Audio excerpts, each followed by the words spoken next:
Saudara-saudari yang terkasih, kita jumpa lagi dalam Pelita Hati hari ini, Rabu tanggal 9 Januari 2019. Bersama saya Romo Thomas Suratno SC dari Paroki Cilandak, Jakarta Selatan, mendengar dan merenungkan Sabda Tuhan, yakni firman Tuhan yang tersurat di dalam Injil Markus, bab atau pasal 6, ayat 45 sampai dengan ayat 52.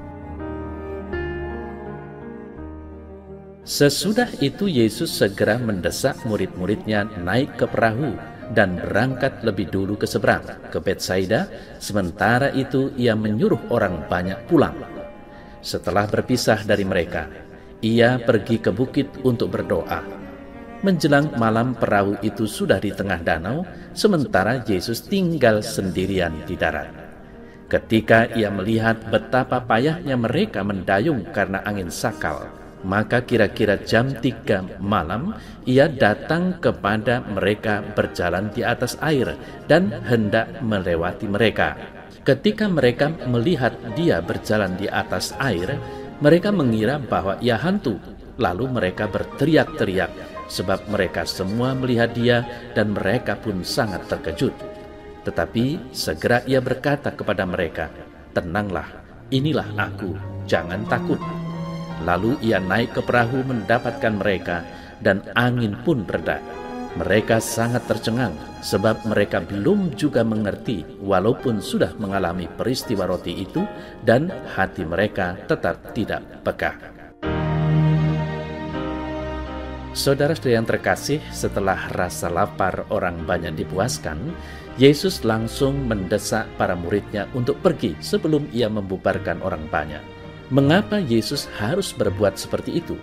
Penginjil Yohanes menceritakan kepada kita bahwa setelah orang banyak diberi makan, ada gerakan untuk mengambil Yesus dan membuatnya menjadi raja. Yohanes 6 ayat 14-15.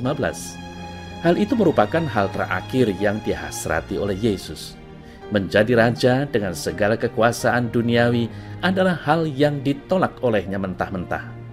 Yesus menolaknya ketika dia digoda di padang gurun oleh iblis. Yesus memang melihat masalah ini akan muncul. Ia tidak ingin para muridnya terkontaminasi oleh ide atau pikiran yang terkait erat dengan gerakan nasionalistis revolusioner di antara umat Israel. Maka Yesus menyuruh para muridnya untuk pergi sebelum orang banyak yang sedang mendengarkan khotbahnya dibubarkan.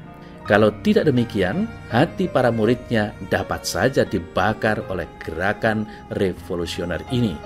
Yesus lalu menyuruh orang banyak untuk pulang. Saudara-saudara terkasih, setelah berpisah dengan orang banyak itu, Yesus pergi ke bukit untuk berdoa sendiri. Banyak masalah yang tentunya bermunculan dalam pikiran dan hatinya. Pada saat itu sungguh banyak masalah yang ada dalam pikiran Yesus, dan hatinya jelas berbeban berat. Seperti biasanya, Yesus menyediakan waktu berada bersama Bapa untuk berjam-jam lamanya. Lalu dari atas bukit, Yesus melihat betapa payahnya para murid mendayung karena angin sakal. Yesus melupakan keselamatan dirinya dan pergi untuk menolong para muridnya yang adalah sahabat-sahabat terdekat yang dimilikinya. Inilah Yesus. Kira-kira jam 3 malam, atau mungkin lebih tepat jam 3 pagi, ia datang kepada para muridnya dengan berjalan di atas air. Yesus mendatangi mereka sampai-sampai para muridnya menyangka dia hantu. Yesus segera berkata kepada mereka, "Tenanglah, inilah aku, jangan takut." Lalu ia naik ke perahu mendapatkan mereka, dan angin pun reda. Jika berada bersama dia, para murid pun merasa aman, tanpa takut atau khawatir sedikitpun. Saudara-saudari yang terkasih, berbagai tantangan, masalah, hambatan, atau tugas pekerjaan berat sering membuat kita was-was atau takut menghadapinya.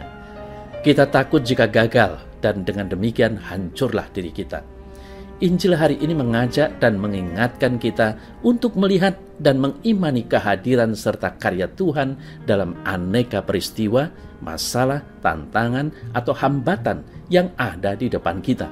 Sekali lagi, "Tenanglah, aku ini, jangan takut." Tuhan Yesus mengingatkan para murid yang ketakutan ketika dalam pelayaran di danau. Mereka diombang-ambingkan ombak. Mereka takut karena hati mereka degil atau kerdil. Kehadiran dan karya Tuhan dalam hidup sehari-hari antara lain dapat kita lihat dan imani dalam apa atau siapa yang baik, indah, luhur, dan mulia, atau dalam diri sesama kita yang berkehendak baik.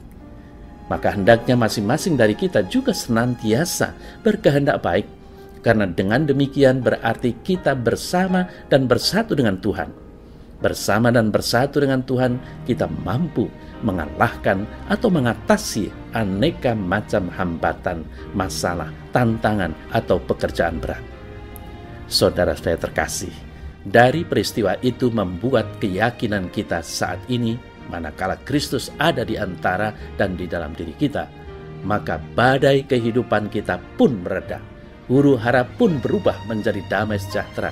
Apa yang tidak dapat dilaksanakan menjadi terlaksana, beban yang tak dapat ditanggung menjadi dapat ditanggung.